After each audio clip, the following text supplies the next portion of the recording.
The European Union today is made up of 27 countries, stretching from Ireland in the west to Cyprus in the east, and from Finland in the north down to Malta in the south.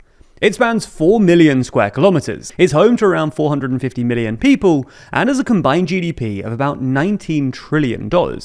But in theory, the EU could be much bigger. Obviously, there are a number of candidate countries waiting in the wings, but moreover, Article 49 of its treaty never clearly defines what European means, and doesn't actually limit it to a geographical dimension. So in this video, we're going to take a look at hypothetically, and emphasis on hypothetically, how big the EU could actually get.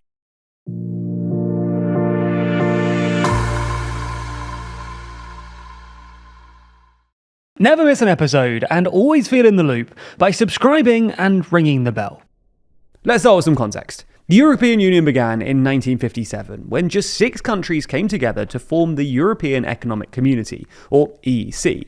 Their goal was simple but ambitious: to build lasting peace and prosperity through closer economic cooperation after World War II. The main criteria for joining the bloc was also set out in Article 49 of the Maastricht Treaty, which says that any European state that respects the principles of liberty, democracy, respect for human rights and fundamental values, and the rule of law can apply to join. From there, the club kept growing. Denmark, Ireland, and the UK joined in 1973, followed by Greece in the 1980s, and then Spain and Portugal as they emerged from dictatorship. By the 1990s, the EEC had evolved into today's European Union, expanding again to include Austria, Finland, and Sweden. The biggest leap came in 2004, when 10 countries from Central and Eastern Europe joined, followed by Bulgaria and Romania in 2007, and Croatia in 2013. The EU at this time had 28 member states, although this obviously fell to 27 after Brexit. As well as these 27 member states, there are also 9 candidate countries waiting to join the EU, as well as Kosovo, which has submitted its own membership application. There are then a handful of European countries, including Iceland, Norway, and Switzerland, who have bespoke economic arrangements with the EU, but are not currently interested in joining. Anyway, in the near future, further enlargement looks unlikely. The EU already has a tough time reaching unanimity, which is required for a lot of big policy areas, and this has in turn stalled enlargement. However, this deadlock has led to some speculation that the EU might have to reform to relax its accession processes, perhaps by moving to some sort of multi-tiered membership model, as suggested by Emmanuel Macron. So if the EU does somehow smooth out its accession process, how big could it ultimately get? Well, you might assume, given that it's called the European Union, that potential members should, by common sense, be in Europe. For instance, Morocco applied to join the EEC in 1987, but its application was rejected as it was considered not to be a European country, even though it's just 14 kilometers from Spain across the Strait of Gibraltar. However, technically speaking, Article 49 doesn't define what it means by European state, and this is obviously a contested concept. The ECC tried to answer this question more precisely in a 1992 document titled Europe and the Challenge of Enlargement, but they basically concluded that a strict definition was impossible, admitting that the term European, quote, combines geographical, historical, and cultural elements. In fact, the geographical definition of Europe is also clearly elastic. After all, Cyprus is geographically closer to West Asia than continental Europe, and Malta is geographically closer to North Africa. And Algeria, which is obviously in Africa, not Europe, was included in the EEC until its independence from France in 1962. Turkey is also generally considered a mostly West Asian country, but it's nonetheless an official EU candidate country. What's more, several islands and territories around the world are either part of the Union or enjoy special status as the bloc's outermost regions. So if being geographically European isn't a strict requirement, future EU members could, in theory, extend beyond Europe's traditional borders. So let's take a look at some examples. Starting closer to Europe, there's Armenia, a small country in the Caucasus bordering Georgia, an EU candidate state. Early this year, Armenia made EU accession a constitutional goal, signalling a clear turn towards Brussels. Nearby Azerbaijan, though it's repeatedly stated that it has no intention of joining, has become an increasingly important EU partner since Russia's invasion of Ukraine, especially in its role as an alternative gas supplier to Russia. Despite being somewhat of a dictatorship, it's part of the Council of Europe, alongside Armenia, an organisation of European countries committed to democracy, human rights, and the rule of law. Across the Atlantic, there's Canada and the US, both founding members of NATO with deep cultural and historic ties to Europe. In Canada's case, Trump's recent threats of tariffs and annexation have pushed some Canadians to look to the EU as a backup bestie.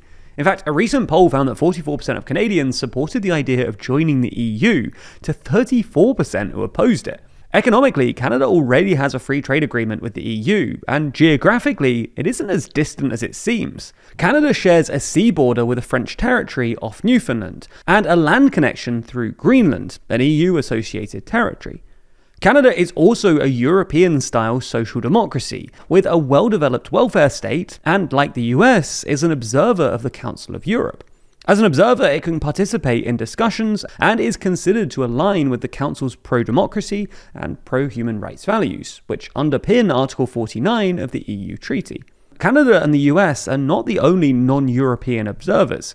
Mexico, Japan, the Holy See, and Israel also all hold observer status, theoretically meaning that they adhere to Article 49's principles. In Israel's case, which is just a 40-minute flight from Cyprus, there have even been informal discussions about potential EU membership. While this is hard to imagine today, given Israel's actions in Gaza and European opinion on that issue, advocates have in the past argued that Israel's EU membership could reduce the country's isolation and strengthen its security, while some European voices have seen it as a possible path towards greater stability in the Middle East. Finally, there are a handful of other overseas countries and territories, like New Caledonia and Greenland, which used to be part of the EC before withdrawing, which have a special relationship with specific EU member states. So it's not far-fetched to suggest that they too could join the EU.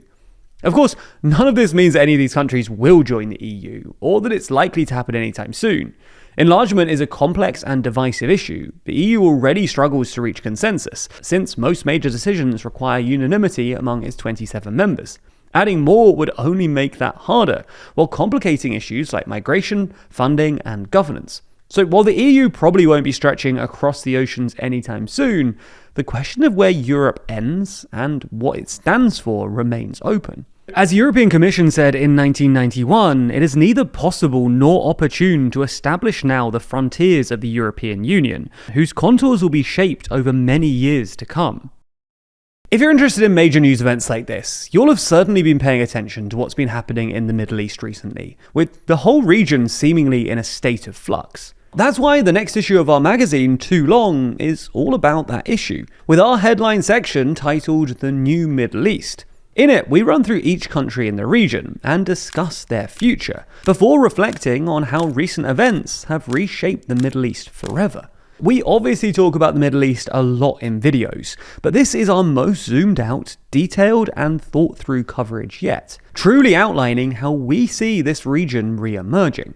It's not just that though, there have also been a lot of major elections this year. So in this issue, we have a whole section talking about all of the major elections that have taken place this year, and how global politics has changed. China's continued dominance, politics in the UK, and how politicians have hijacked social media. This latest issue is now available for pre-order on our website, and as always, subscribing will get you 20% off not only this copy, but also every future copy as long as you're subscribed. Plus, this time round, we're also offering bundles with our book Assembly Required and our 2026 calendar. For instance, you can subscribe to Too Long and get a copy of the book for just $43.99, or add a calendar to your subscription for just a few pounds more. Anyway, click the link in the description for all of the offers, and thank you for supporting the channel.